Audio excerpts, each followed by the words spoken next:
Ito ang mga kainan at mapupuntahan. Dito o malapit sa Kalye Kamistisuhan. Favorite ko na rin ang tinola mo. Katabi naman yan, Ay, hot ba sa'yo? ko, hot. bukod sa maraming mga fast food chains, convenience stores, pangmerienda at pasalubong na pamilyar na tayo, narito yung tinatawag na Home of Bulacan Authentic Heritage Cuisines, ang Bistro Malolenyo. Dito yan sa may street ng Macdo at Goldilocks, katabi lang ng mga nun. Tara na, at kakain na tayo, tanghali na.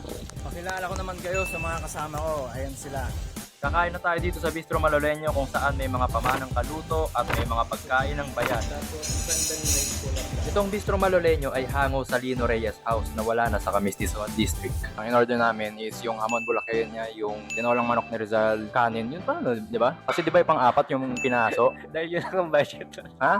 Binubulgar eh. Anong lasa ng tinolang manok ni Rizal? Ano in-expect mo sa food? Marami asukal. Pagkakalam ko sa tinola, may kalabasa daw yun. Yung pag... Oo nga. Kalabasa. O, paborito daw ni Rizal. Recipe niya. Yun ngayon nasa No Limit Hunger eh. Yung galit si Damaso, yung ano, parte ng manok ayaw niya. Di ba no, Paul? Tama. Thank you po. Ayun na yung tinolang manok ni Rizal. Bali yung dessert na lang po. Ito, tawag dito, pandan rice. Sa bahay kanin lang tawag dito, di ba? Sinain. Yeah. May kalabasa nga siya. O, di ba? Sabi ko sa'yo eh. May kalabasa ang tinolang manok ni Rizal, confirm. Nasaan yung sa akin? Wala akong kalabasa. Wala na eh. Expectan mo pa sa kalabasa. Sarap, Dr. Jose Rizal. Favorite ko na rin ang tinola mo.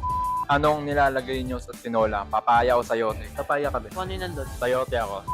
Mas gusto daw ni Aldwin yung hamon. Si Paul naman yung tinola. Okay, maraming tumakas. Parehas na lang. May nakain akong buong asukal. Ano yung kalabasa? Parang hindi siya nag-add sa taste ng sabaw. Parang nandun lang siya. Wala naman lasa. Tamis. Isa-serve yung pinaso. Tapos napaso ka, no?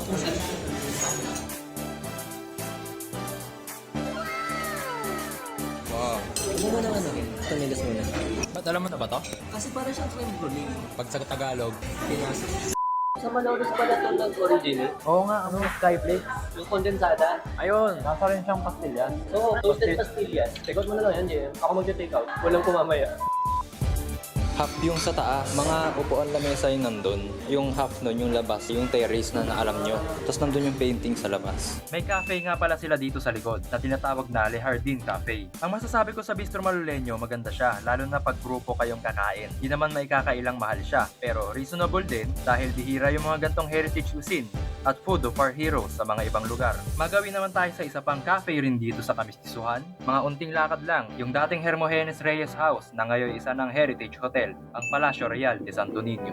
may merienda kami kahit paggabi na. Ito naman yung cafe nila na tinatawag na Las Mujeres Cafe.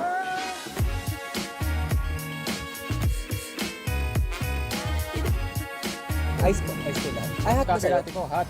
Ang masasabi ko naman sa Las Mujeres Cafe ng Palacio Real, syempre dahil pricey din siya, mas bagay dito pag merienda ang usapan. Pero kapag mga ulam, kanin, doon sa Bistro Malolenyo ang mas okay. Dahil di naman pasok sa budget namin mga estudyante na mag-book sa Heritage Hotel na ito at bawal mag-tour sa loob, magre-recommend na lang ako ng tour video na gawa ni Cayo Chubero.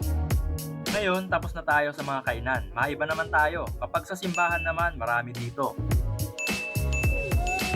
Bayan, yung naging unang opisina ng unang presidente, ang Malolos Cathedral. Narito rin ang Kalayaan Tree na naging mahalagang bahagi ng kasaysayan at ang naging First Philippine Congress at ang birth of First Philippine Republic, ang Baraswain Church. Sa tabi naman yan, may museo. Ang museo ng unang Republika ng Pilipinas. Iba pang museo, ang Casa Real Shrine o museo ng kasaysayang pampolitika ng Pilipinas. Katabi naman yan, etong Tampuy Bridge. Honorable mention, iba pang ancestral houses malapit sa Kamistisuhan. Kapag palabas mula dito sa bayan, dito yung sakayan. Pag People's Park naman ang hanap nyo, wala dito sa Kamistisuhan o sa bayan. Sa Kapitolyo meron. May mga karatig jeep dito na papuntang Kapitolyo. Ang daming nangyari. Ngayong natuklasan nyo na ang Kalye Kamistisuhan, sa mga susunod na mga video natin ay magtatanong tayo tungkol sa opinion nila sa lugar na ito. Hanggang sa muli, halina't tuklasin at pangalagaan ang Kalye Kamistisuhan.